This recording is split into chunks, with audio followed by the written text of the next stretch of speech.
안녕하세요. 네, 반갑습니다. 자, 오늘 국토계획법 116페이지 지구단위 계획구역과 지구단위계획을 보고자 합니다. 지금 우리는 국토계획법상 도시, 군, 갈구로 결정하는 내용을 하나하나 지금 살펴보고 있는데요. 지금까지 도시, 군, 갈구로 결정하는 내용과 관련해서 자, 여기 한번 볼까요?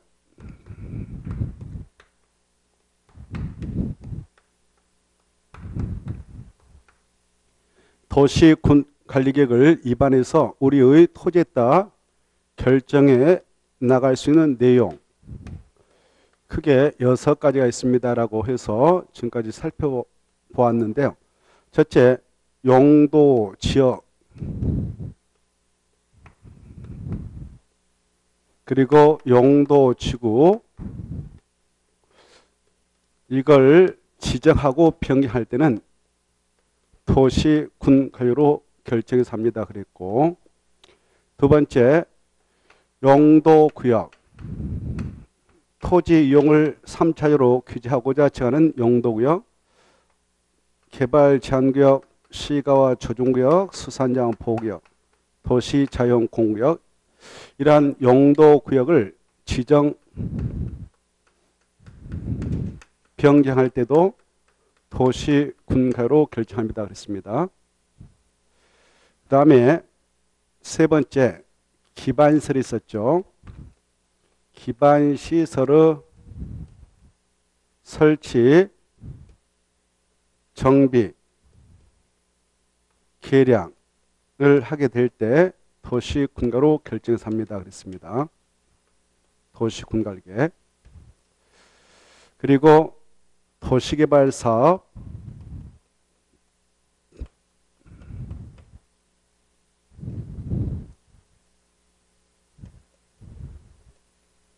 정비사업을 하게 될 때도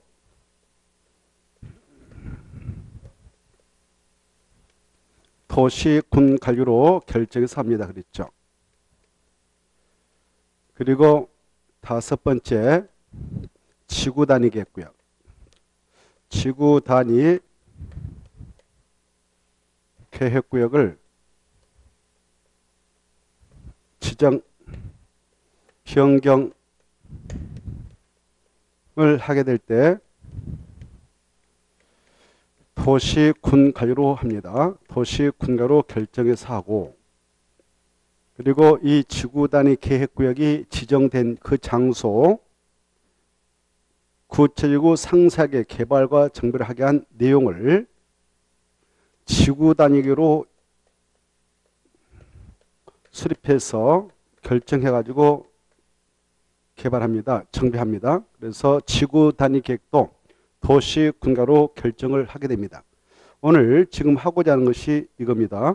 5번. 그리고 6번. 6번이 뭐였나요? 입지 규제 최소구역 있죠. 이건 했지 않습니까? 입지 규제 최소구역. 그 지정, 변경을 하게 될 때에 이것도 도시, 군, 관리구로 결정해서 합니다. 그리고 이 구역의 장소에 대하여 구체적 상세한 정비를 하기 위한 계획이 입지 규제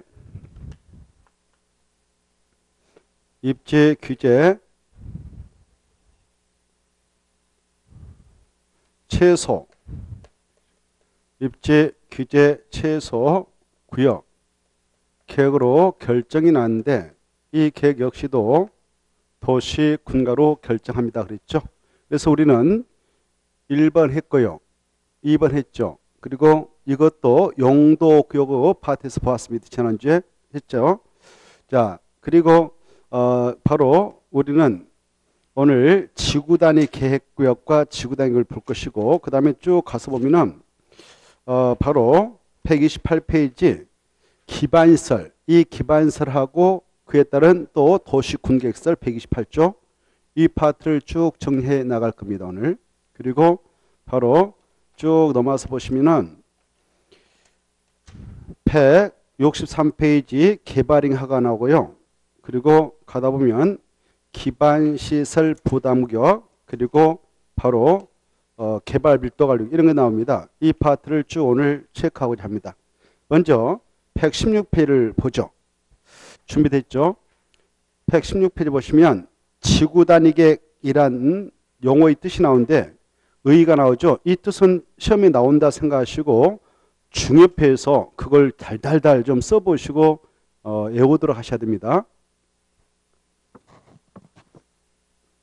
같이 보죠. 지구 단위계획이라 할 때 지자 앞에는 1이 숨어 있어요. 1. 한글 앞에는 아라비아 숫자 1이 써졌으니까 한 개의 지구 단위 맞는다 할 때 지구 단위계획.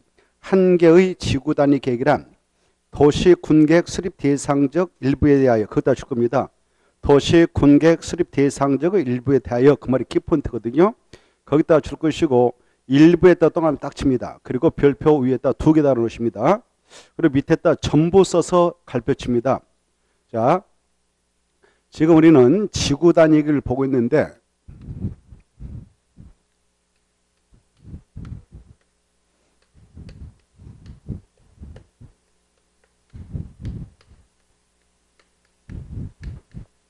지구 단위 계획이란 무엇이냐입니다.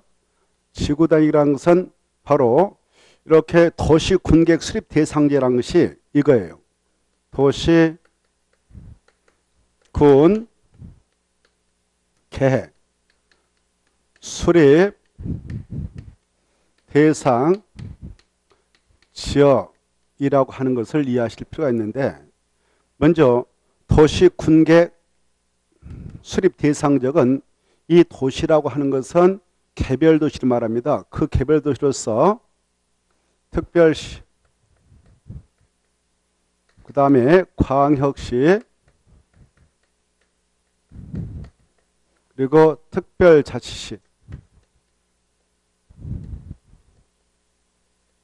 그 다음에 특별자치도,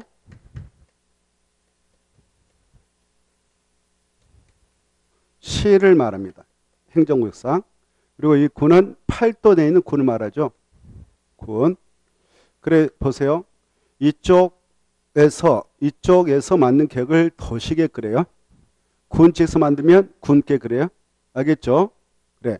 자, 도시 군계획이 무엇이냐? 도시 군계획이란 것은 특별시, 광역시, 특별자치, 특별자도, 시 또는 군의 관할에 대하여 만드는 공간구조 발전 방향에 대한 계획으로서 도시 군 기본계획과 도시 군가로 구분되는데 이때 이 도시 군계획 수립 대상 지역이라고 하는 것은 바로 이걸 립하고 있습니다. 서울특별시, 6대 광역시, 세종특별자치, 제주특별제도 각각 8도되어 있는 시군 있죠. 그 지역을 도시 군계획 수립 대상 지역이다 이렇게 표현하는데요. 그 중 예컨대 여기 뭐 광역시가 있다. 광역시가 있다면 이게 바로 도시 군계획 수립 대상 지역이죠. 뭐 서울특별시가 있다면 그것도 바로 이 도시 군계획 수립 대상 지역인데 이 지구 단위 계획이라고 하는 것은 이 계획을 수립하기 위해서 미리 그 구역을 정합니다. 그 구역을 지구 단위 계획구다라고 칭해요. 그래 이 뭐 광역시가 있다 여기 뭐 인천, 대전, 울산, 부산, 대구, 강주, 광역시 있지 않습니까? 이런 광역시라든가 특별시, 서울특별시라든가 이렇게 있다면 그 땅이 엄청 커요. 광역시라든가 특별시, 뭐 세종특별자치도 마찬가지고 제주특별자치도 마찬가지고 뭐 수원시, 용인시, 뭐 창원시, 전주시 등등 뭐 천안시 여기 각각 팔도에 있는 군적 있죠.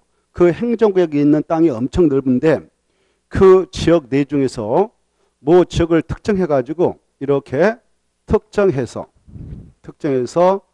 이 일대만 보다 상세하고 계획적으로 개발과 정비를 통해서 그 장소를 조성할 필요가 있다.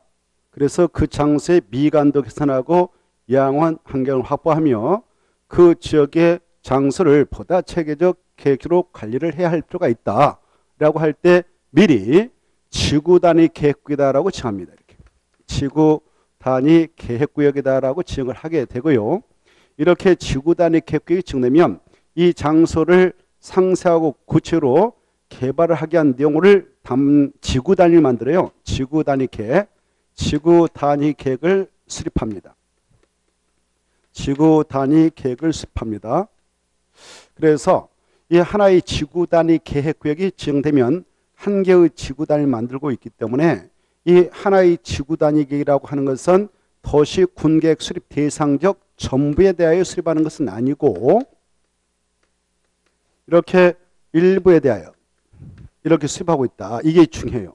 일부에 대하여 도시 군 계획 수립 대상적 일부에 대하여 수립하지 전부에 대하여 수립한다. 그러면 틀린다. 왜? 여기 보시봐.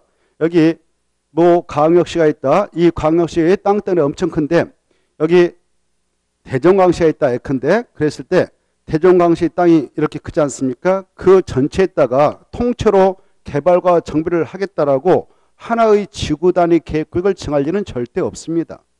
또 서울특별시 전체에 대하여 통째로 개발과 정비를 통해서 나가겠다라고 지구 단위 계획을 하나 지정할 일은 없습니다. 바로 이 안에는 보존할 땅도 있을 거 아닙니까? 그런 땅은 손을 댈 수가 없습니다. 그리고 개발과 정비를 해야 할 필요가 있는 장소에다만 특정해서 지구 단위 계획이다 이렇게 정합니다. 지구 단위 계획이다 이렇게. 그래 이렇게 지구 단위 계획이 하나 지정되면 하나의 지구 단위 만들어서 보다 구체적이고 상세하게 개발해서 그 장소를 조성해 나가고 있습니다. 그래서 이 지구 단위라는 것은 이렇게 도시 군계획 수립 대상적 전부에 대하여 절대 수립을 하는 것 아니고 일부에 대하여 수립을 하게 되는 계획이다. 이게 중요해요. 알겠죠? 자, 그게 나오죠. 지구 단위란 도시 군계획 수립 대상적 일부에 대하여 바로 그 장소의 미관도 개선하고 이양원 환경을 확보하며 그 장소를 보다 체계적 계획으로 관리를 해야 할 필요가 있기에 만드는 수립하는 무슨 계획을 일종이냐 이게 바로 도시군가로 결정하는 계획이니까 도시군가에 말한다. 그래서 이 계획도 한번 결정 고시되면 그 장소에서는 구속력을 갖게 되는 격으로서 이 지구 단위에 맞게 이 장소를 개발과 정구성을 통해서 나가도록 하고 있습니다. 개발과 정비를 통해서 나가도록 규제합니다. 자, 이런 지구 단위 계획을 수립해 나가고자 할 때는 이 계획을 만들게 한 장소를 미리 지정합니다. 미리 지정하는데 그걸 지구 단위 계획이다라고 정하죠. 그래서 자, 이 지구 단위 계획을 수립하고자 할 때는 선행 조치가 그 계획을 수립하게 한 지구 단위 계획을 먼저 지정합니다. 지구 단위 계획 구역을 지정 고시하고 그리고 난 다음에 지구 단위를 만들어요.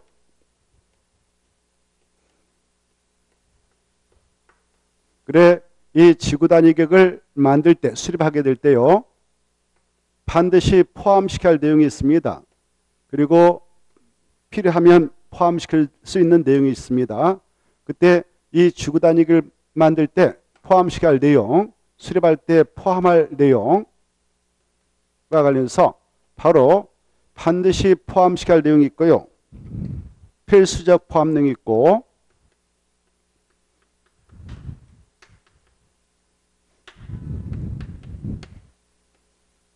그리고 포함을 시켜야 할 경우 포함을 시키고 싶다. 그럴 때 포함을 시켜도 되는 임의적 포함 내용이 있습니다. 포함되어서 이 계획이 도시군가로 결정이 되면 구속력이 있게 되어서 그 계획에 따라 그 구역에서는 규제를 하게 됩니다. 그러면 여기 보십시오. 이 지구 단위 계획 구역을 지정 고시할 때는요. 먼저 누가 지정 고시하는가? 지정권자를 아셔야 할 필요가 있어요. 거기 교재 같이 볼까요? 자, 거기 보면 116페이지 바로 2번에 보시죠. 지구 단위 계획 구역과 지구 단위 계획 결정해서 국토교통부 장관, 시도사, 시장수 밑줄 짰고요. 그네들을 지정권자라 하는 것입니다. 그래 이 국토 전체에 대하여 필요한 것에 따른 국토교통부 장관이 지정할 수 있는 것이고요.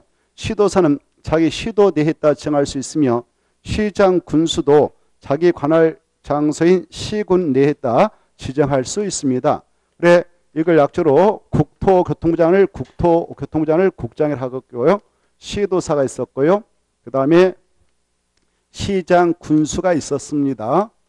자, 이 시도사 뜻은 아시죠? 시도사라고 하는 것은 광역자치단체장으로서 특별시장, 광역시장, 특별자치장, 특별자치도사, 도사 말하죠. 자, 그 정도는 이해가 있을 것이고 이네들이 지정합니다. 그런데 말이죠. 여기 보세요. 시험에 나왔어요. 여기 모 특별시, 서울특별시에 25명 구청장이 있습니다. 자치구청장이. 또 6대 광시에 각각 구청장이 있습니다. 자치구청장. 그런 구청장은 여기 지정권자에 포함이 됩니까? 안 됩니까? 안 되죠. 그래서 이게 문제가 되었는데 이렇게 한번 시험에 나왔어요. 시장, 군수, 구청장이 지구단위 계획을 정할 수 있다 이렇게 나왔습니다. 맞을까요? 틀릴까요? 틀려요. 구청장은 no 거기다 X잖아요. 써가지고 그래 거기서 여러분이 체크할 것은 그 파트 읽을 때 구청장은 지정권자가 될 수가 없다. 이렇게 한번 체크해 보시고 그 다음에 이제 이 보세요. 국토교통부장과 시도사 시장수가 이 지구단위 계획을 정할 때는 무계획적으로 한다, 계획적으로 한다. 무슨 계획을 할까요? 도시 군가로 결정해서 한다. 그게 나있죠. 이 구역을 지정 고시할 때도 도시 군가로 결정하고 이 지구단위를 만들어서 결정할 때도 도시 군 관리로 결정해서 합니다. 이게 중요해요. 거기 끝에 나있죠. 도시 군 관리 계획으로 도시 군 관리로 결정해서 고시합니다. 그래서 관리란 말을 꼭 유념하셔야 돼요. 도시 군 기본계획 하면 드리겠다. 그거 주의하시고 그 다음에 이제 이 국장과 시도사 시장수가 지구단위 계획을 정한다 라고 할 때는요. 아무데다 정할 수 있는 게 아닙니다. 법에서요. 야 여기에다 지정해 여기에다 지정해 라고 규정하고 있거든요. 그런 장소를 찾아서 개발과 정비를 해나갈 때 지정을 해나갈 수 있지 아무 곳에다 정할 수가 없어요. 자, 그래서 그걸 지정 가능지라 합니다. 그래 지구단위 계획을 지정해 나갈 때 어디에다 정할 수 있도록 법에서 규정하고 있는가? 지정 가능 지역을 체크해 보겠는데 자, 이 전국토라고 하는 것은 여기 보세요. 전국에 있는 토지를 이렇게 우리가 남쪽에 있는 것만 생각합니다. 북쪽에 있는 것은 일단 유보. 그래 이 전국에 있는 토지를 국토라 하는데 국토는 지금 우리가 국토개법 공부하고 있죠. 국토를 다시 변형한다. 그래서 자 이렇게 국토를 변형시켰다 합시다. 이 국토는 크게 이미 토지 용어의 내용을 국토교통부장 시도사인의 늘 대도시장이 정해놨죠. 야, 이 땅은 개발이 된다. 이 땅은 보존해라. 여기는 보존하되 개발도 제한적으로 허용한다. 그래서 전국의 토지를 크게 사용도 지역으로 구분 지정해서 관리하고 있다 했습니다. 사용도 지역의 명칭을 정리해 볼까요? 자, 사용도 지역은 개발이 된다라는 지역은 무슨 용도로 정되어 있습니까? 도시 지역. 여기 보세요. 도시 지역. 그리고 나머지 바로 개발을 해서는 아니 되고 보존을 해야 된다라고 되어 있는 땅이 있는데 그 땅은 무엇으로 지정됐을까요? 그 농림적 그리고 자연환경 보존적으로 되어 있죠. 자연환경 보존적 지정이 되어 있다. 그리고 보존하되 제한적으로 개발을 허용하겠다는 완충제도에 있다라고 했는데요. 그 지역은 무슨 지역으로 지정이 되어 있을까요? 관리지역이라고 그랬죠. 관리지역. 자, 이와 같이 전 국토는 크게 사용도 지역으로 지정이 되어 있다 했습니다. 자, 여기에서 여기 보십시오. 이 전 국토를 이렇게 사용도 지역으로 구분 지정해서 이용 관리를 하고 있는데 이 지역 중 이쪽은 이렇게도 표현해. 이쪽은 도시역이 아닌 지역. 잘 들어봐요. 도시역이 아닌 지역 이렇게 표현해. 그래 관리, 농림, 자연 보존지역은 도시역이 아닌 지역 이렇게 표현합니다. 도시 지역이 아닌 지역. 또 같은 말로 비도시역, 도시역 밖의 같은 말에 도시역이 아닌 지역, 비도시역, 도시역 밖의 지역 이렇게 표현하니까 이해하시고. 그래 이제 전 국토를 크게 보면 도시역과 도시역의 안적으로 구분을 해볼 수가 있다. 이때 이 지구 단위 계획을 지정해 나갈 때 지정 가능적은 도시역뿐만 아니라 도시역에도 지정할 수 있어요. 당연히 도시역에도 지정을 할 수 있고요. 근데 도시역의 안적도 일정한 요건을 구비하고 있으면 지정을 할 수 있다 이렇게 하셔. 그래서 시험에 도시역의 안적은 지구 단위로 지정할 수 없다 이렇게 출제될 수가 있고 출제된 바 있는데 그걸 아셔야 돼요. 지정할 수 없다 그러면 틀리고 있다. 일정한 요건만 충족되면 지정할 수 있다 이렇게 하시고 그런데 지정할 때 주로 어디다 정하냐? 개발의 가능성 있는 지역에다 정하지 보존을 세게 하자는 지역은 되도록 지정하지 않습니다. 이건 주로 지구 단위 계획을 지정하게 된 이유는 그 장소 이 지구 단위를 만들어 가지고 보다 구체적으로 상세하게 뭐 할 때 정하느냐? 개발하라고 정비할 때 이럴 때 정하거든요. 목적이. 그래서 보존을 세게 하자는 적은 피하고 있다 이렇게 하시고 여기 이 도시역에다 지정을 하게 될 때에는 지정권자 있지 않습니까? 이네들 지정할 수도 있는 장소가 있어요. 지정을 해도 되고 안 해도 되는 필요하면 지정할 수 있다. 필요하지 않으면 지정을 하지 않아도 된다. 이런 것을 임의적 지정 대상적이라고 합니다. 임의적 지정을 해도 되고 안 해도 된다. 그래 임의적 지정 대상적이 있는 반면 도시역에는요. 야 이럴 때는 꼭 지정해야 된다. 여기는 지정해야 된다. 라고 의무적 지정 대상적을 규정해 놓고 있습니다. 의무적 지정해야 한다. 이 장소 여기에 따른 지정해야 된다라고 지정해야 한다라고 규정하는 규정이 있는데요. 지정해야 한다. 이걸 의무적 지정 대상자를 합니다. 의무적 지정 대상자. 그런데 도시역 예외적은 야 일정한 요건 갖추고 있다면 지정할 수 있어 라는 임의적 지정 대상자만 있지 의무적 지정 대상자는 없다. 이것도 좀 구분해 주시기 바랍니다. 자 그러면 교재를 볼까요? 어디다 지정을 할 수 있고 어디는 지정해야 되는가 이걸 좀 봐두실 필요가 있는데 여기 들어봐. 자 도시역 중에서도 바로 지정할 수 있는 장소는 주로 개발의 여지가 있는 땅, 개발의 여지가 있는 땅. 첫째 바로 이미 지정되어 있는 용도주고 우리가 공부했죠. 용도주는 몇 개 있다고 했습니까? 종류가. 그것부터 알아야 되겠는데. 자, 9개가 있어요. 몇 개 있다고요? 9개. 들어봐. 아무튼 용도지구라는 게 있는데요. 용도지구가 9개 있다. 9개가 뭐냐? 머리 짰다서 우리가 뭐 처음으로 오신 분들은 그냥 그러려니 하면서 들어봐요. 경고, 방방, 그래. 방방 또 보치개, 또 특보. 생각나죠? 자, 이렇게 9개가 있거든요. 이 지정되어 있는 이런 용도주가 있다면 이 안에 그런 용도주가 있다. 근데 여기 도시 지역은 봐보세요. 도시역은 주거적도 있고 상업적도 있고 공업적도 있고 녹적도 있죠. 주거적, 상업적, 공업적, 녹적으로 세분돼 있다는 거 아실 거예요. 그렇죠? 자, 그런데 이 녹적에 취락을 정비하고자 불하겠다. 취락주다라고 정의 되어 있는 땅이 있습니다. 취락주. 이 땅을 보다 이 지구다 만들어서 상세하고 구체적이게 그 마을을 정비할 필요가 있다. 그러면 지구 단위격을 정할 수 있어요. 이렇게. 그래 또 여기 개발 징조가 정되어 있다. 그러면 개발할 수 있는 땅이니까 지정을 할 수 있는 것입니다. 이와 같이 뭐 다른 용도주도 마찬가지. 용도주구가 지정됐다면 그 용도주구 여기 보세요. 이거 취락주로 지정됐다. 그 다음에 개발 징조로 지정됐다. 그러면 지정을 봐요. 지정을 할 수 있는 장소가 있다. 지정을 할 수 있는 장소가 있다면 그 장소가 이렇게 있다면 그 장소 전부를 지구 단위 객기다라고 정할 수도 있고 법적으로 아니면 일부만 이렇게 취락주가 지정됐다면 취락주 전부를 아니면 일부만 지구 단위로 지정을 해서 이 계획만 들어가지고 개발과 정비를 할 수 있도록 허용하고 있다는 거. 그리고 또 여기 용도 주거뿐만 아니라 여기 보십시오. 여기 도시역 중에서도 개발을 하고자 목표는 바로 그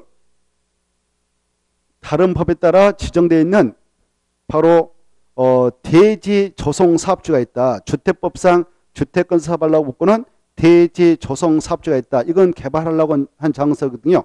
그리고 택지발 촉진법에 따라 이 안에다 택지발 하자라고 목표는 택지발주가 있어요. 거기다도 지정할 수 있고요. 그리고 관광진흥법에 따라 지정된 관광산업 통해서 바로 개발해 나가려고 묶어놓은 관광단지 그리고 관광지가 있습니다. 이런 데다도 정할 수 있고, 그리고 이 산업단지 개발을 하고 묶어놓은 산업단지라든가 준산업단지 이런 장소에 있다면 거기다도 지정을 할 수가 있습니다. 그리고 이 안에 바로 보세요. 원래 녹지 지역이었던 땅이었는데 개발을 허용하기 위해서 일부를 주거지로 변경했다, 아니면 상업지로 변경했다, 공업지로 변경했다 하면 개발을 허용하기 위해서 정한 땅 아니겠습니까? 변경. 그럴 때도 거기다 지정을 해 나갈 수가 있고요. 그리고 특히 이 도시역 안에 있는 땅 중 개발 제한구역이라든가 그다음에 시가와 조정 개발 제한구역이라든가 그다음에 공원 그다음에 바로 도시장 공구역 이런 개발 제한구역에 있던 땅이 해지됐다든가 공원을 설치하려고 했던 땅이 해지됐다. 그리고 바로 도시장 공으로 묶어놨는데 더 이상 이용객이 없어 해지했다. 또 여기 봐봐. 시가와 주정으로 묶어놨는데 더 이상 그 장소 시가 유보차 묶어놓을 필요가 없기에 바로 해지했다. 이런 장소에서도 개발 여지가 있기 때문에 그때도 지정을 할 수 있습니다. 그런데 여기 보십시오. 이 시가와 조정구하고 공원의 땅 해제되면 급속도로 개발로 열릴 수 있는 땅입니다. 그런데 개발 장구역은 산에다 지정해서 묶어놓거든요. 도시장도 산, 들판에다 묶어놓습니다. 여기는 산, 들판. 그래서 개발 장구역에서 도시장구역에서 해제가 된다 하더라도 그 지역의 특성상 개발하기는 쉽지 않으므로 해제가 되었을 때 반드시 지정을 해야 할 필요는 없고 해제가 된 경우 개발 여지가 있는 땅에 있다만 지정을 할 수 있는 반면 시가와 조정구역 같은 땅, 공원 같은 땅이 해제가 되면 그 지역 특성상 급속도로 개발로 이어질 수 있는 땅이기 때문에 개별적으로 토지소유들이 개발해버리면 계획적인 도시를 조성하는 데 어려움이 있습니다. 그래서 이 시가와 조정구역하고 공원에서 해제된 그 면적이 30만 제곱미터 이상이다. 30만 제곱미터 이상이면 바로 계획적으로 바로 이 도시공간을 쾌적하게 조성해 나갈 수 있다고 보아서 이 30만 제곱미터 이상이면 반드시 지구 단위 계획을 정해서 지구를 만들어가지고 그 장소를 개발해 나가도록 하고 있습니다. 그래서 그 장소를 의무적 지정 대상지역 이렇게 규정하고 있어요. 자, 그래 시가와 조정구역 공원이었던 땅이 해제가 되었다. 그런데 그 면적이 얼마 이상이다? 30만 제곱미터 이상이면 하나의 쾌적한 도시를 계획적으로 조성하는데 딱 좋다 하여서 의무적으로 지정을 하도록 되어 있고 미만이면 임의적이다 이렇게 이해하시고 또 이 녹지역된 땅도 바로 아까 개발을 허용하기 위해서 주거, 상업, 공업으로 변경이 되어졌을 때 개발할 수 있는 땅이기 때문에 지정을 해 나갈 수가 있습니다. 그런데 그 면적이 녹지역에 있던 그 땅의 것이 개발을 허용해서 주거적으로 아니면 상업적으로 공업적으로 변경되었는데 주거적, 상업적, 공업적으로 변경이 되었는데 그 면적이 30만 제곱미터 이상으로 변경이 되었다면 이것도 계획적인 도시공간을 조성하는데 딱 좋다. 얼마에 살 때는 딱 좋다고요?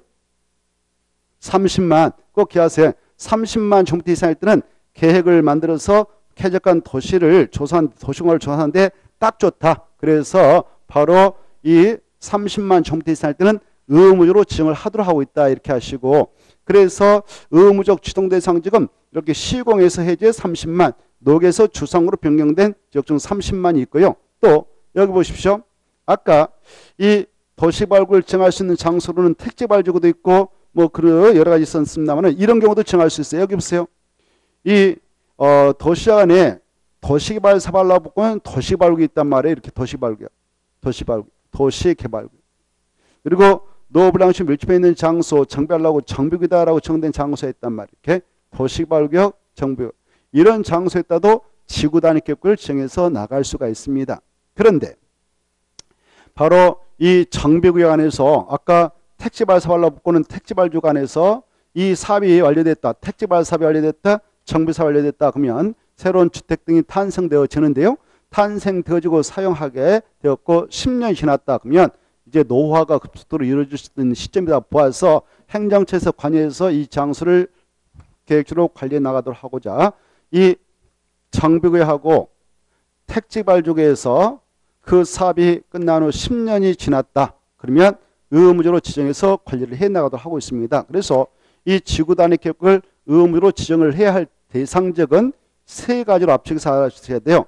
정택 10년, 시공에서 해제 30만 종부터 이상, 녹에서 주상으로 변경된 중 30만 종부터 이상이면 의무로 지구 단위 계획을 지정을 해야 된다. 이렇게 체크를 해 봅시다. 자, 같이 116페이지부터 이제 금방 설명한 것을 체크해드리고 그 다음 단계 넘어가겠는데 116페이지. 자, 임의적 지정이 나와 있죠. 찾았나요? 국토교통부장관 시도사 시장수는 그때 줄 것이고 지정권자 이렇게 써놓으세요. 지정권자.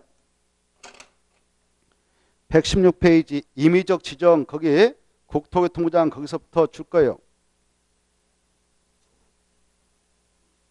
줄 건나요? 자, 지정권자 쓰시고 다음 1부터 12 어느 하나에 해당하는 지역의 전부 일부 있다 줄 거예요. 일부에 대하여 지구 단위 계획을 지정할 수 있다 그따 줄 거예요. 지구 단위 계획을 지정할 수 있다 그따 줄 것이고 지정할 수 있다. 지정해야 한다 할 수 있다. 할 수 있다. 그따 밑에다 임의적 이렇게 써놓으시고 동그라미 1번부터 오른쪽에 12번까지 크게 묶어버려요. 여러분들은 공부하기 좋게 크게 묶어버리세요. 오른쪽 페이지 12번까지 크게 통째로 이렇게 묶음을 쳐버려요. 이렇게 퍽.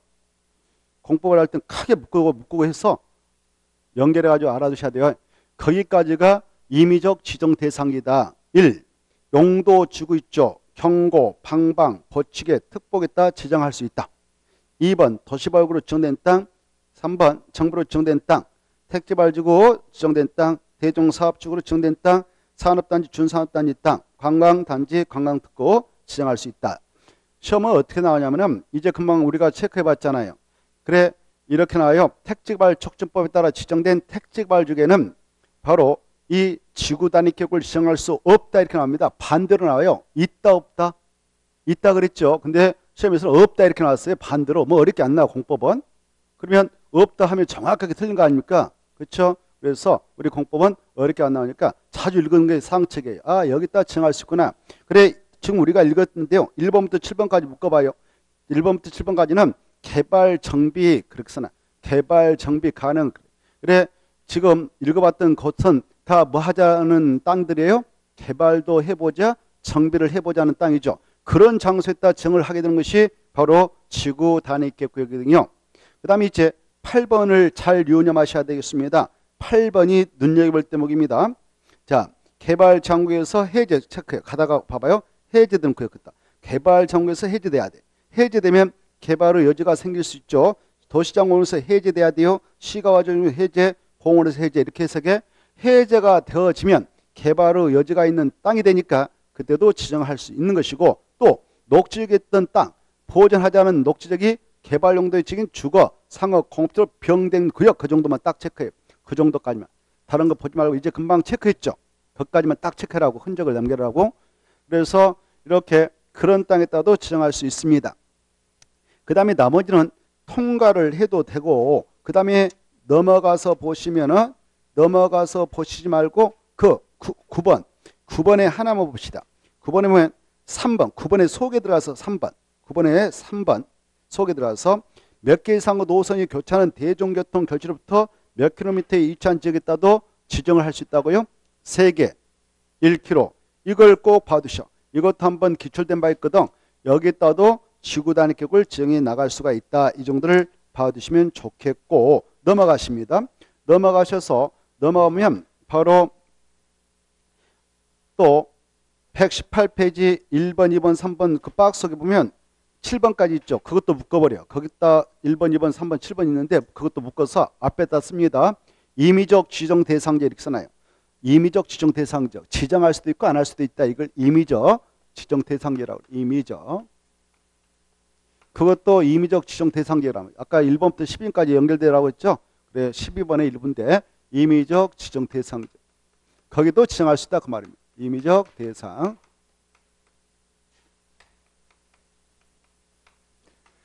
자, 그 다음에 이제 거기에 또 2번으로 갑니다. 2번 이제 중요해.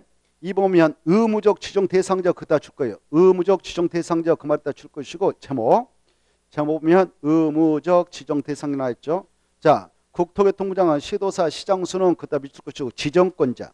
이 지정권자는 다음 각호 어느 하나에 해당하는 지역은 지구 단위 계획으로 지정하여야 한다 그다 줄 거예요. 지정하여야 한다 그다 줄 거예요. 지구 단위 계획으로 지정하여야 한다 그다 줄 것이고 그걸 의무적 지정 대상자를 하죠. 박스 안에 들어가 볼까요? 박스 안에 들어가면 1. 정비구역과 택지 발굴을 위해서 시행하는 사업이 끝나고 몇 년 지난 적은 지정해라 10년. 이걸 여러분은 수험생으로서 기억을 꼭 해야 하겠는데 기억할 때 약자로 뭐라 하자고 했습니까? 정태 10년. 머리자 따요. 정자하고 택자 따고 10년 이렇게 써서 거기 1번 정하고 택하고 10년 체크. 그래서 정택 10년 하고 나머지 연상이 되도록 해야 하고 동그라미 2번에 보면 다음 각호의 지역으로서 그 면적이 얼마 이상이죠? 30만 정도 이상이죠. 그다 줄 것이고 어떤 지역에 30만 정도 이상이면 지정했냐? 1. 시가와 조정구역 또는 공원에서 해제된 지역 그 말만 딱 체크하고요. 그래서 이걸 약자로 시공이라고 그래. 시가와 조정구역 때 시, 공원일 때 공 동그라미 쳐요. 시공에서 해제했다 줄 거예요. 해제되는 지역 중 30만 정도 이상 지역. 그리고 2번 녹지 지역 할 때 녹 동그라미 치고 주거 할 때 주, 상, 공으로 병리는 지역 중 30만 정도 이상 지역도 지정을 해야 된다. 이거 꼭 봐두시고 3번으로 갑니다. 이 도시역이 아닌 지역을 아까 도시역 여지라고 그랬죠. 도시역 바깥이라고 그랬죠. 도시역 예허지역을 지구 단위로 지정 그다 줄 거예요. 거기다 줄 거 봐요. 3번에 도시역 예허지역을 지구 단위로 지정 그다 줄 것이고 밑에다 써요. 할 수 있다 이렇게 써놔. 할 수 있다. 그래 시험에서 없다 이렇게 나왔어. 그러면 틀리겠죠. 도시역 예허지역을 지구 단위로 지정할 수 있다 없다? 있다. 있다. 지정을 하려면 다음 각호 어느 하나에 해당한 장소에다 찍어라. 이건데요. 그걸 가로 1번 오른쪽에 큰 2번 개발 치는고요. 넘어가 봐요. 3번 가로 3번 여기까지 한 묶음입니다. 1번 2번 3번 이걸 한 묶음으로 크게 쳐요. 그래서 거기까지 한 묶음이니까 도시역 예허지역 중 어떠한 장소이면 지정이 가능하냐 이거죠. 이걸 잘 체크를 해서 우리가 알아둘 필요가 있다 하겠는데 제가 읽고 하면 잘 따라오세요. 가로 1번 지정하려는 지구 단위 계획 면적이 100분의 50% 이상이 무슨 지역이다? 계획관리적 체크. 계획관리로서 다음에 해당 지역이면 가능하다. 그래 그 정도만 봐주세요 일단.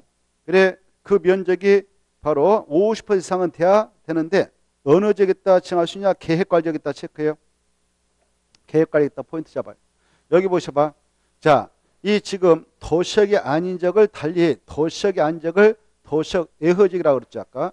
여기는 도시역이고 여기는 도시역이 아닌 지역, 도시역이 아닌 지역을 도시역 밖지역, 도시역 예허지역 같으면 예자가 밖자거든. 그래서 도시역이 아닌 예허지역에다도 지정할 수 있는데 그때 지정을 하게 될 때는 세 가지 장소에다만 지정할 수 있지 아무 곳에다 지정한 건 아니다 이겁니다. 이렇게 이 세 가지 제목을 일단 눈여겨보셔야 돼요.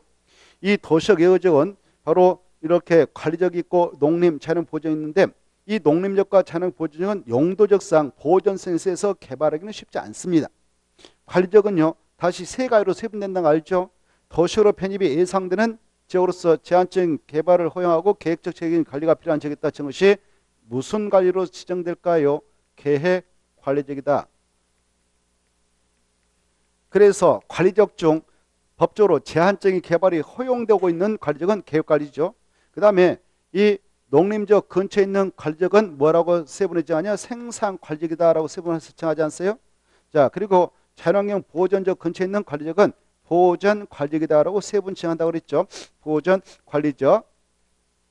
이렇게 관리적이 다시 세 가지로 세분되는데 보전관리, 생산관리적, 계획관리적으로 세분됩니다만은 이 세 가지 관리적 중 도시로 편입이 예상되는 지역에다 정해놓고 있는 계획관리적은 법적으로 제한적인 개발이 허용되고 있습니다. 그래서 이 보전, 생산, 계획관리적, 농림, 자연 보존지역 중 일단 어느 용도 중 제한적인 개발이 허용되니까 지정을 허용하느냐 이걸 지정해서 개발을 허용하느냐 계획관리적이다 이겁니다. 네, 첫 번째 계획관리적이 나왔습니다.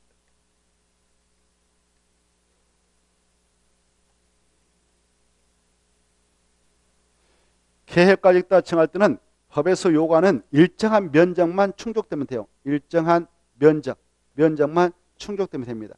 그래 조그마한 면적은 안 되고 면적 요건을 요구하고 있어요. 계획관리겠다 밑줄 것이고 면적 이렇게 써놔요. 면적 요건 이렇게. 면적 요건 충족돼야 된다 그 말에. 그래 계획관리겠다 줄 거예요. 계획관리겠다 줄 것이고 면적 요건 이렇게 써놔요. 면적 요건을 요구하고 있다. 면적 요건. 그래 이 계획관리를 지구 단위 계획중에서 지구 단위 만들어가지고 보다 구체적 상세하게 개발하려면 바로 그 나름대로 자족적 기능을 발휘하도록 그 공간이 조성돼야 되지 않겠습니까? 그래서 법에서 면적을 요구합니다. 면적. 이때 야 여기다가 도시적의 주택난이 발생해서 도시적 근경 계획까지 있다. 아파트 10택을 건설해서 그 도시의 인과 산업을 수행해 나갈 필요가 있어서 개발한다면 최소한도 30만 정도 이상으로 찍어라 이렇게 하고 있어요. 얼마요? 30만. 다만 저 계획관리기 수도권 그 정비계획법들은 저기 자연보존구역이 있어요. 팔당댐 상류 쪽에. 그래 용인 일부 뭐 이천 여주 이런 데가 지금 자연보존인데 자연보존구역 내 이 계획관리 있고 거기다 아파트 옆에 건설계획을 포함해서 지정하게 될 때는 그거 많이 훼손해서 안 되니까 거기는 10만 원 된다. 10만 원 있어야 된다. 30만까지 필요 없다. 이런 면적을 요구합니다. 면적. 근데 원칙은 30만을 요구하지만 예외적으로 10만만 있어도 된다. 또 여기 바로 계획관리계 도시적 근교에 있는 계획관리계 너무 비좁아. 그래서 바로 너무 많은 면적 확보하기 어렵다면 그때 초등학교 문제만 해결되어진 상태라면 이 아파트가 들어선다. 10택이 들어선다. 그러면요. 가장 먼저 입주했던 사람들이 어떤 기반서를 많이 보냐. 도로하고요. 그 다음에 초등학교를 봅니다. 초등학교. 학교가 멀어 보니 애들 보낼 수가 없으니까 다 이탈해버리죠. 이사 좀 싸고 다시 갈 거 아니에요. 그러면 그 도시가 건설된다 하더라도 공동안성으로 바로 이어져 버립니다. 실패한 도시 이렇게 말하죠. 그래서 초등학교 문제가 해결되어진다면 그 땅 10만만 있어도 된다. 이런 예가 있어요.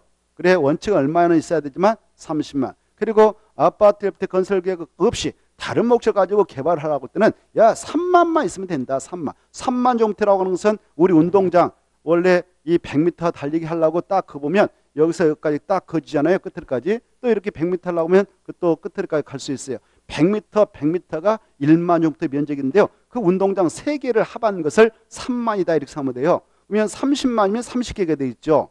그리고 10만이면 10개가 되겠죠. 이렇게 상상이 되나요? 그래서 바로 면적을 요구하고 있다. 이 정도만 봐두세요. 근데 이때 계획관리에 그 많은 땅들이 다 준비가 안 된다. 그러면 야 인접해 있는 생산관리자 보전관리가 일부 포함이 된다. 그 말입니다. 이렇게 해서 좀 포함해도 된다. 그 말이 이렇게. 그때 아무리 연접해 있는 보전 생산관리를 포함해서 30만을 채운다. 10만, 3만을 채운다 하더라도 계획관리 땅이 전체 면적 대비 50% 이상은 차지해라 그 말입니다. 속뜻이 얼마 이상 차지한다고요? 50만 이렇게 이해를 하고 넘어가면 돼요. 거기 가로 1번이 그런 것이거든요. 지정하려는 지구 단위 계획 면적의 50% 이상이 계획관리로서 다음에 해당하는 지역이면 이 지구 단위 계획을 지정할 수 있는데 박스 속으로 들어가면 계획관리계획에 지구 단위 계획에 포함되어지는 지역은 생산관리 계획관리인데 그런다 하더라도 오른쪽 넘어오셔봐. 오른쪽 넘어오셔서 바로 그 동그라미 2번 보시면 동그라미 2번 보시면 지구 단위로 지정하려는 토지 면적이 다음 면적을 요구받고 있다 이렇게 돼 있죠. 기업 아파트 건설이 포함되는 경우는 30만. 그리고 밑으로 내려가셔서 니은을 봐봐요. 큰 제목만. 아파트 옆에 건설 계획이 포함된 경우에도 그 땅이 저 A 자연 보존원이다. B 초등학교 문제가 해결됐다 이 말입니다. 그러면 얼마만 있어도 되냐? 10만이다 이겁니다. 지금 이 기업과 니은의 계획을 제하고 그 말은 아파트 연립 건설계획 포함하지 않고 다른 목적 가지고 개발을 하고자 할 때는 3만만 있어도 된다 그 말입니다. 그 다음에 동그라미 3번 보시면 지구 단위급으로 지정하고자 하는 해당 지역의 도로, 수도, 하수 이런 기반서를 공부할 수 있는 지역에다 지정하면 된다 이거죠. 여기 이렇게 지구 단위 계획을 지정해서 개발을 하려고 할 때는 이 도시역에 있는 그 도로라든가 상하수 이런 것도 연결되는 곳에다 지정해 얼토당토하게 저 산속에다 지정해서 많은 비용을 날리면 안 된다 이 말입니다. 그래서 그 개발을 하고자 하는 지구 단위 계획의 유치는 바로 해당 지역의 도로 같은 거, 수도 같은 거, 하수 같은 기반설이 공급될 수 있는 곳에다 지정해라 이 말입니다. 그리고 지정해서 개발한다 하더라도 사업원을 좀 주해라 이렇게 하고 있죠. 야 그 지역의 자연환경, 경관, 미관 이거 중요하니까 그걸 해치지 않는 범위 내에서 문화재 중요하니까 문화재를 훼손시킬 우려가 없는 곳에다 해라. 문화재 정말 소중합니다. 그래서 문화재가 훼손되지 않는, 문화재가 있는 곳에 따른 지정하면 안 된다 그 말이에요. 그걸 훼손시키면 우리 대대손손 물려왔던 그런 문화재인데 훼손시키는 것은 순간입니다. 개발을 통해서. 그러나 그걸 복원시킨다든가 다시 살린다는 것은 불가능한 것이죠. 그래서 그런 것들은 거기 보면 용어가 뭐 세자, 네자 이거밖에 안 되잖아요. 두자,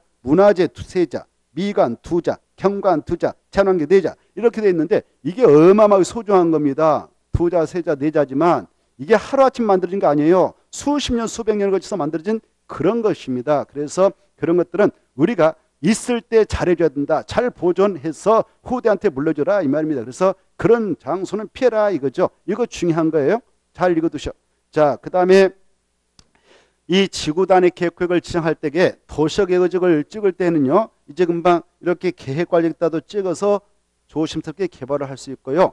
이 계획관적이 됐든 안적이 됐든 바로 제2차적으로 개발을 허용하기 위해서 지정되어지는 지구가 있습니다. 용도지구가. 그 지구를 개발진흥지구라 해요. 개발진흥지구는 여기 비도시겠다 말이죠. 비도시겠다 이렇게 그 용도 지역이 무슨 용도 지역이 됐든 계획이든 생산이든 보존관리든 롱림이든 재능보존지역이든 이 개발진흥지구라는 용도지구는 팍팍 지정할 수 있습니다. 법적으로 팍팍 여기다 지정할 수도 있고 필요하다면 여기도 지정할 수 있고 여기도 지정할 수 있고 이렇게 지정할 수 있고 지정할 수 있습니다. 그러면 빨갛게 칠해진 장소 있잖아요.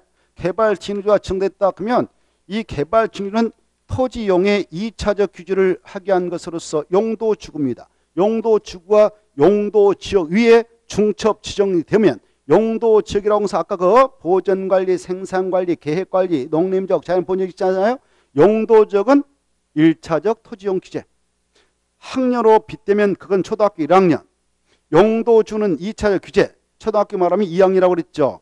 1학년 위에 2학년이 중첩해서 등장했다 그러면 그 토지를 이용할 때는 누가 시킨 대로 이용하면 된다고 그랬습니까? 2학년.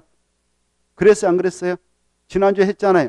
그게 중요해. 그래서 여기 용도적은 보존해라 돼 있지만 보존해라 돼 있지만 그 위에 용도지구인 이 2학년이 개발해라 라고 하면 개발해도 되는 것입니다.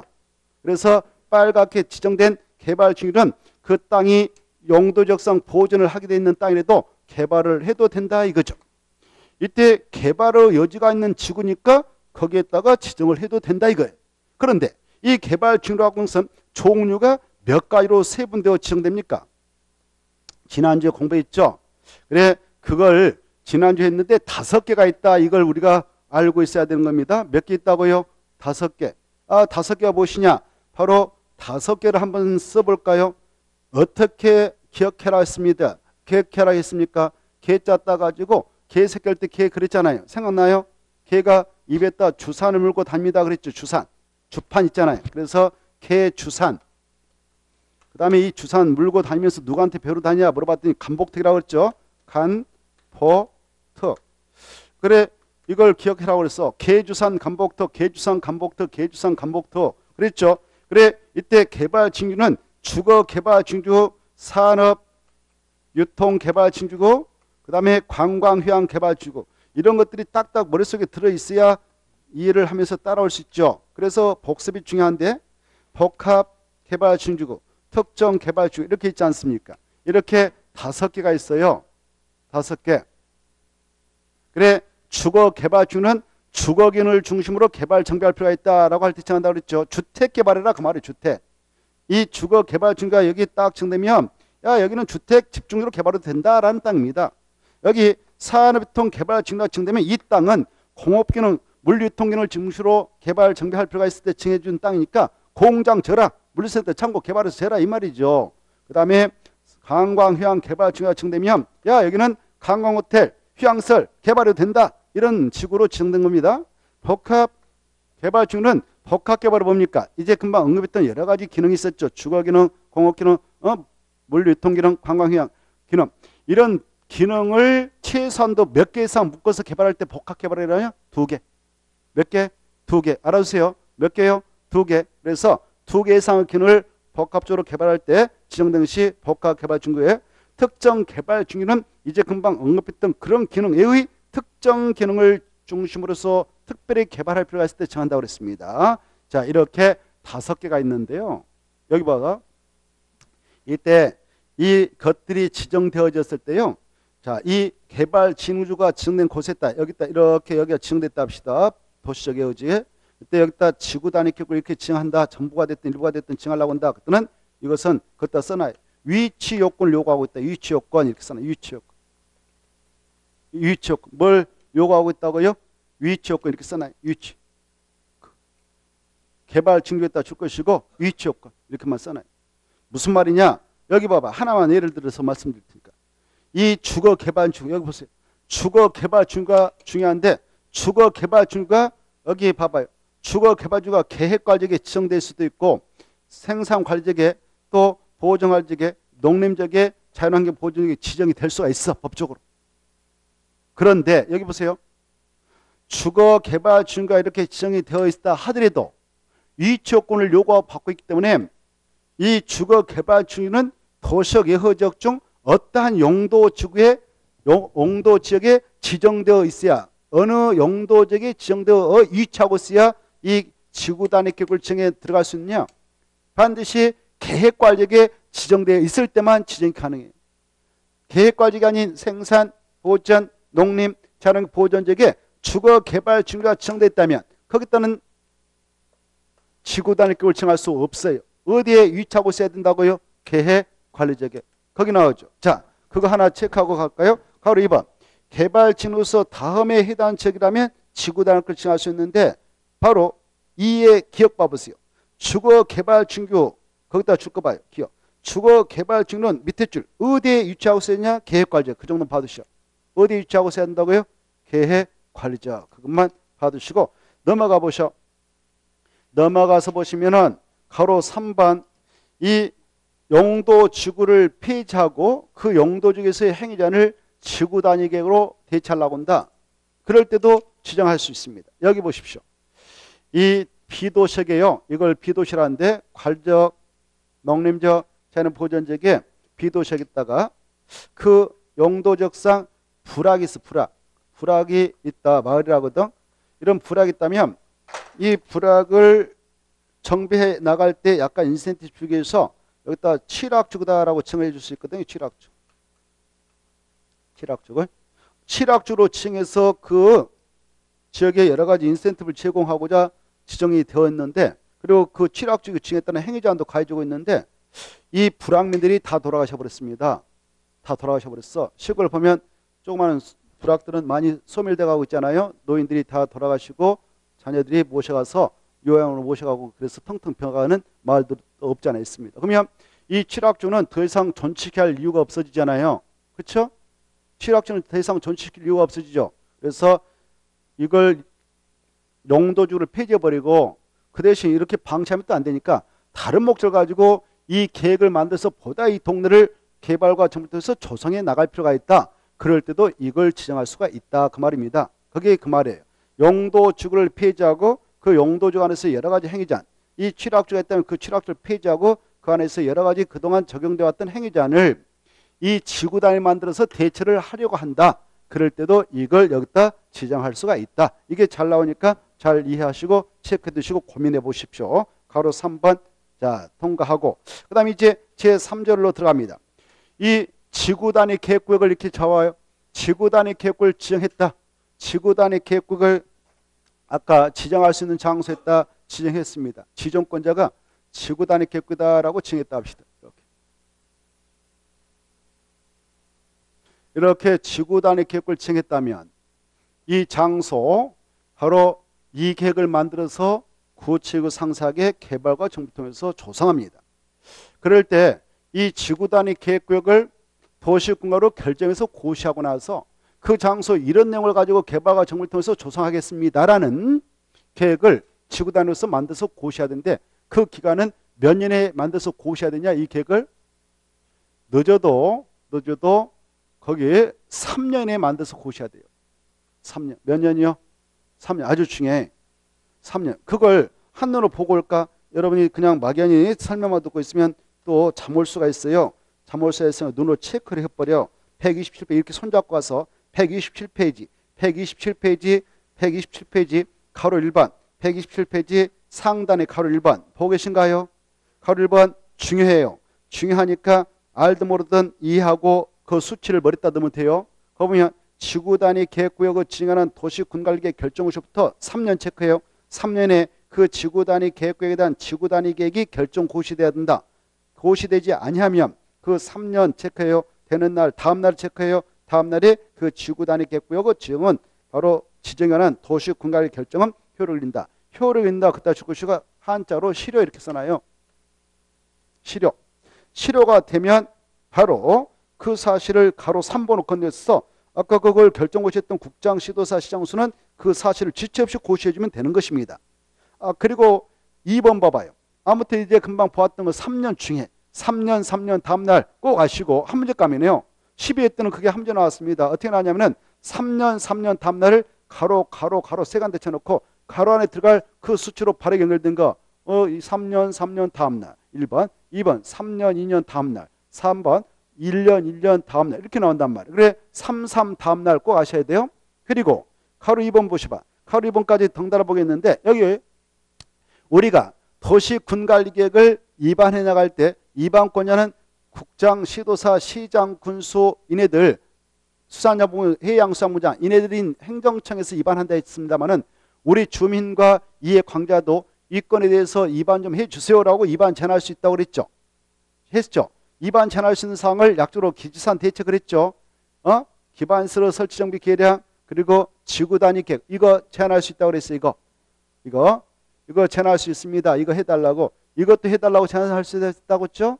지구 단위 계획 정합 변경, 지구 단위 습 변경. 그다음에 용도 지구종 산업통 개발 지구 정합 변경도 제한서를 낼 수 있다고 그랬어요. 그다음에 그 지정되어 있는 용도 주관에서 행위자를 바로 폐지하고 지구 단위로 대체하고자 할 때도 바로 제한서 낼 수 있다고 그랬어. 그래 이때 이건 주민이 제한할 수 있기 때문에 이 친구들이 직권으로 하는 게 아니라 이렇게 제한을 받아서 이렇게 주민으로부터 입안 제한을 받아가지고 이거 해주고 그리고 이것까지 만들어서 딱 결정고시했어. 이렇게 딱 결정고시했다면 지네들이 원했던 아파트 건설 사업이 있다. 무슨 사업이 있다. 그러면 주로 이것은 이해관계자인 주민이 아니라 뭐 아파트 건설회사에서도 할 수 있어요. 이렇게 해달라고. 이렇게 할 수 있는데 바로 그네들이 했다면 여기까지 행정처 해주셨습니다. 야 그래 그 구역 안에 들어가서 아파트 건설 사업 해라 라고 딱 결정고시했어. 그랬다면 지네들이 원했던 사업을 이 결정고시부터 바로 몇 년에 들어가도록 돼 있냐? 몇 년에 들어가도록 됐나요? 그거 체크하세요. 5년 중에. 지네들이 원했던 사업을 5년에 들어가지 않고 미적거리고 있다. 그러면 5년이 된 날 다음 날에 이 지구 단위 계획은 그 결정을 취소하고 있다. 이것도 받으세요. 주민이 입안한 것입니다. 입안 제한한 것입니다. 주민이 입안 제한한 것만 그래. 그것다 포인트 잡고 주민이 입안 제한해가지고 행정청에서 지구 단위 계획까지 결정 고시했다면 결정 고시부터 지네들이 원했던 사업 공사를 몇 년에 착수하도록 됐냐? 5년. 그렇지 않으면 5년이 된 날 다음 날에 체크하고 그 지구 단위 계획 지구 단위 계획 결정은 효력을 잃게 된다. 이렇게 받으십시오. 자, 이때 지구 단위 계획을 봐보세요. 이제 지구 단위 그 3년이 됐던 그 기간 내에 만들어서 결정고시 하는데 그러면 어떤 내용을 포함하느냐? 이게 중요해요. 그걸 보려고 그래. 지구 단위 만들 때 포함시킬 내용이 있다 이겁니다. 자, 다시 앞으로 가보시오. 앞으로 가셔서 바로 120페이지 보면은 지구 단위 계획 내용 이게 중요하거든. 자, 지구 단위 계획구역의 지정 목적을 이루기 위하여 지구 단위 계획에는 다음 각 호의 사항 중 줄 거 있지? 3과 5 아주 중요해. 3과 5호의 사항을 포함한 몇 이상의 사항이 포함돼야 한다. 그래 그거 체크해. 둘 이상이 포함돼야 한다. 그 말 포함된다. 그래 3과 5. 그럼 이제 박스 안에 들어가 봐요. 박스 안에 3이 뭐냐? 줄 거요. 마지막에 기반시설 배치규모 그다 줄 거예요. 3번 기반시설 배치규모 3번 끝들이 기반시설 배치규모 그다 줄 것이고 줄 건나요? 그 다음에 밑에 5번 봐봐요. 5번 체크. 건축물의 용도 제한, 건축물의 건폐율, 용적률, 건축물 높이, 체관도, 체제한도 체크해요. 그래 3번과 5번을 묶어서 앞에다 써요. 저렇게 필수적 포함 내용 2개 그렇게 써놔. 필수적 포함 내용 2개 이렇게 써놔. 필수적 포함 내용 2개. 그게 3번 나왔네요. 그것만 가지고 함재로서 3번 나왔으니까 엄청 중요하다는 것이죠. 3번. 그건 여러분이 이해하고 머리에다 집어넣어버려야 되겠습니다. 머리에다 넣어버려야 되겠죠. 기반시로 배치 규모, 기반시로 배치 규모하고 건축물로 용도 제한, 건축물로 건폐율, 건축물로 용적률, 건축물 높이, 채관도, 최저한도. 그리고 이것은 필수 포함 내용인데 나머지 동그라미 1번, 동그라미 2번, 동그라미 저기 4번, 6번, 7번, 오른쪽에 8번, 9번 이런 것들은요. 임의적 포함 내용이 쓰나. 임의적 포함 내용. 뭐라고요? 임의적 포함. 포함할 필요가 있다. 그럴 때만 포함을 시켜서 결정을 해주면 됩니다. 그래 여러분은 이 필수 포함 내용을 2개밖에 안 되니까 이걸 달달달 엿버려야 돼요. 수험생이라면. 자, 2개가 아까 3번하고 5번이었지 않습니까? 이런 겁니다. 자, 야 여기 보세요.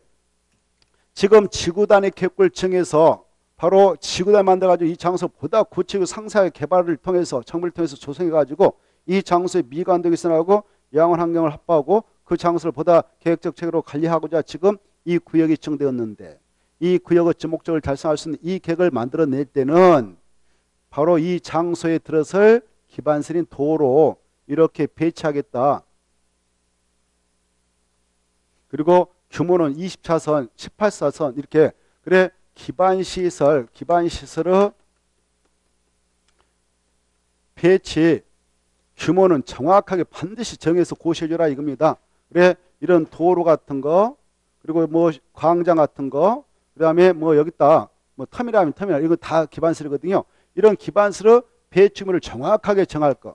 만약 이 계획 속에 그런 내용이 딱 들어있다면 그대로 적용됩니다. 그대로 조성되는 겁니다. 그대로 구속력이 있습니다. 이것은 이 장소는 이 계획이 도시군가로 결정고시 되는데 그 도시군가로 결정고시 되기 때문에 구속력이 있어요.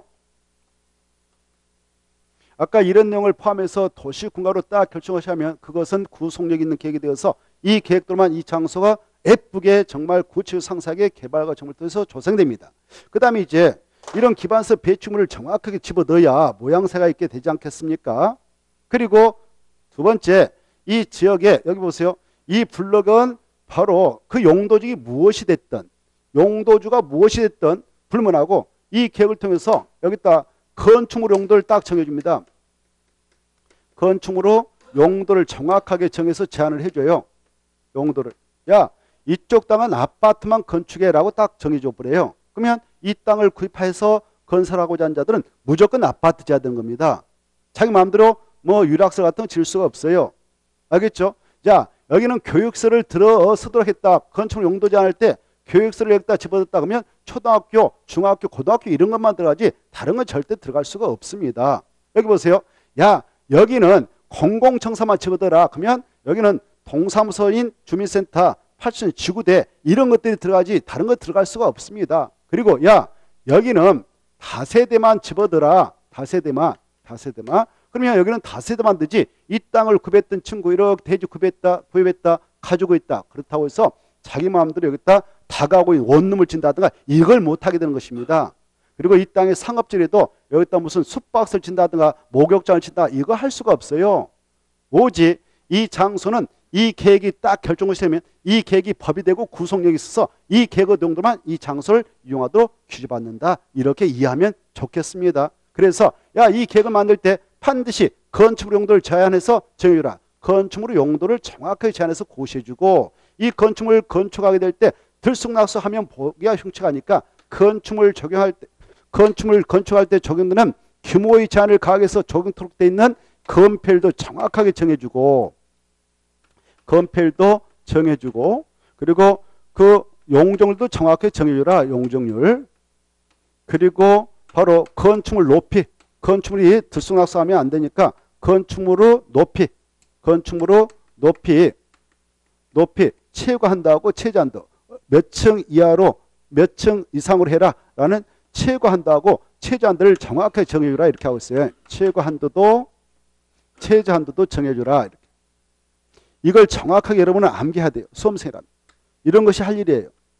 다른 거 백날 읽어야 필요 없고. 알겠나요? 이런 것들을 머리에다 빨빨 넣어버린 것이 공법을 빨빨 잡아가는 방법입니다. 그래 이걸 필수로 집어넣는 거예요. 이 애도 필요하다면 거 보면 야, 이 안에 이제 건축물을 건축할 때에 그 색채를 자기가 자기 집이라고 해서 바로 막 빨간색을 집어넣어버린다. 그러면 보기가 흉측하니까 색채도 규제할 필요가 있으면 색채도 규제하겠다 해서 여기다 집어넣으면 돼요. 그 임의적. 여기다 집어넣어서 딱 고시하면 그대로 따라가야 돼요. 그리고 형태도 규제할 필요가 있다. 여기다 건축물 허용되는 건축물 건축할 때 건축주가 자기는 뭐 배 같은 걸 지고 싶다. 형태 배 아니면 뭐 코끼리가 지고 싶다. 이런 거 못하게 막고 싶다 하면 형태도 규제할 수 있어요. 형태. 알겠나요?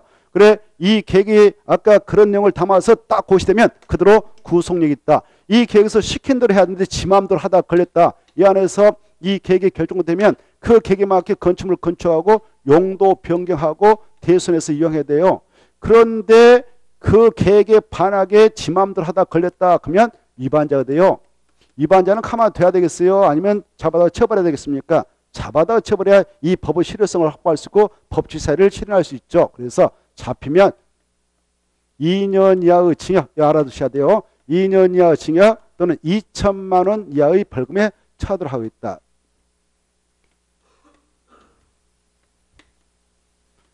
이렇게 해서 응징을 가하고 있습니다. 알겠나요? 그리고 이 지구단위 계획구역, 여기 보세요. 여기 봐봐. 지구단위 계획구역 안에 들어가서 여러분이 정말 마음씨가 좋아가지고 원래 여러분 대지가 이렇게 있었습니다. 이렇게 대지가 있었는데 봐봐요. 대지가 이렇게 하나 있었는데 보니까 도로부로 좀 들어가 버렸네요. 이때 도로 설치할 때 보상 받아갈 수도 있는데 나 보상 안 받아갈래요. 그냥 도로부로 써버리세요라고 기부 찬업할 수도 있잖아요. 그렇죠? 이런 것들을 공공시설 부지로 제공했다 이렇게 표현하는데 우리 법에서는 이렇게 공공시설을 제공한 자에게는 그냥 공짜로 받지 않습니다. 그래 너 이 안에 이 계획에 맞게 건축물을 건축할 때에 건축물 이렇게 건축한다 허용된 거 그때 인센티브 주겠다. 건축물을 더 크게 짓도록 하겠다 이렇게 하고 있습니다. 거기에 적용되어 있는 건폐율은 150%까지 거기서 써놓으세요. 150%까지 완화받을 수 있을까요? 그것다 써놔. 건폐율에다가 용적률은 그 용도지역에 적용되고 있는 것을 200%까지 완화받을 수 있도록 인센티브를 줄 수가 있습니다. 이거 아시되 건폐율 얼마까지 풀어줄 수 있다고요? 150% 이하. 용적률 얼마까지요? 200%. 이걸 알아주시면 좋겠습니다. 건폐율은 150, 용적률은 200% 이하까지 완화 적용을 해줄 수가 있다. 이렇게 좀 연결해서 알아두시기 바랍니다. 자, 그 내용을 체크하고 쉬었다 하겠습니다. 자, 121페이지 넘어가시고 123페이지 넘어가시고 125페이지 보셔봐. 124페이지를 먼저 볼까? 124페이지 이해를 도모하기 위해서 124페이지 보시면 124페이지를 보기 전에 123페이지 흐름을 좀 이해하기 위해서 123페이지 보면은 123페이지 보시면 가로 2번 도시역 내 지구단위께서 규정 하나에서 가로 1번 공공설비를 제공하는 경우에서 이 도시역 내에서 지구단위격이 있는데 거기서 건축물을 건축하는 자가 그 대지부를 공공설비로 아니면 학교부지로 뭐 등등등 이런 기반설비로 제공하거나 아예 설치해서 제공했다면 바로 넘어가셔서 그런 자에게는 그 건축물에 대하여 지구단위로 다음 각 호의 부분에 따라 건폐 용적률을 뭐 해서 적용해 줄 수 있다? 완화. 그때 또 합치 완화. 한 장 넘어갔네요. 완화 적용할 수 있다. 그러면 완화 정도가 얼마냐? 오른쪽으로 넘어오셔봐. 오른쪽으로 넘어오시면은 오른쪽으로 넘어오셔서 바로 완화 정도가 나옵니다. 거기 이렇게 넘어가면은 126페이지가 나올 거예요. 126페이지 보면은 바로 10번이 나오죠. 찾았나요? 10번. 10번 보면 제1항 내지 제5항, 7항의 규정에 의하여 그다 줄 거 봐요. 그걸 주어버려도 되고 그 줄 거 봐. 10 가로 건폐율 완화 범위 찾았나요? 거기다 이렇게 써 뭐라고 쓰냐? 도시 지역 내 지구 단위 계획 안에서 지구 단위 계획 구역에서 이렇게 써. 도시 지역 내 지구 단위 계획구역에서 이렇게 쓰나. 도시역 내 지구 단위 계획구역에서 완화하여 적용되는 건폐 및 용도는 해당 용도지역에 적용되는 건폐료 얼마? 150. 이 수치 중에 잘 나와요. 건폐료 얼마요? 150. 용률 얼마다고요? 200을 각각 초과할 수 없다고 말은 200% 이하의 범위에서만 완화해 줄 수 있다. 이렇게 해석하는 거예요. 초과하지 않고 그 이하의 범위에서만 완화를 해줄 수 있다. 또 봐봐. 2번에 가로 3번 1번만 보겠는데 가로 3번 1번 도시역 예허지역도 마찬가지. 도시역 예허 지구단위 계획에서 지구단위로 해당 용도지역 개발 증계 정도는 건폐를 얼마까지요? 150. 용률 얼마까지요? 200% 범위에서 마지막에 완화의 강화예요. 완화 동안 적용할 수 있다. 이 정도를 이번 코스에서 받으시면 엄청난 공부를 하는 격이 되고 마지막 이제 하나만 체크하고 쉬었다 하겠는데 오른쪽 페이지 건너와요. 가로 4번 아까 설명한 것을 체크할 테니까 가로 4번 제일 밑에 4번 보시면 지구단위 계획구에서 건축해가지고 자 제일 밑에 지구단위 계획구에서 건축물을 건축 용도 변경하고자 한다. 공작물을 설치하려고 할 때는 그 무슨 계획에 맞게 행동해라. 거기다 줄 거예요. 지구단위 맞게 해야 한다. 지구단위에 맞게 해야 한다. 그기다 줄 거. 지구단위에 맞게 해야 한다. 했나요? 밑에다 써. 해야 한다 해놓고 밑에다 이의를 위반한 자는 써봐. 이의를 위반한 자는 몇 년 이하 징역 또는 몇천만 원 판치한다. 2년 이하 징역 또는 2천만 원 판치한다 해가지고 딱 읽어두셔. 그래야만 여러분이 매끄럽게 연결될 거예요. 이렇게 해서 지구단위 계획구역의 지형과 지구단위를 살펴봤습니다. 다음에 또 순환 때 또 좀 약간 몇 가지 더 터치하면서 깊게 할 겁니다만은 이번은 기본 과정이니까 이 정도 해두면 대성공이에요. 그래 공부할 부분 약 우리가 70% 이상을 달았습니다. 시험 공부로서. 잠시 쉬었다가 이제 우리는 이거 할 거예요. 3번. 기반시설 설정 계량인데 기반시설이 뭐고 도시공작이 뭔가 이런 것들을 잠시 쉬었다가 살펴보려고 합니다. 128페이지 펴놓고 쉬었다 하죠.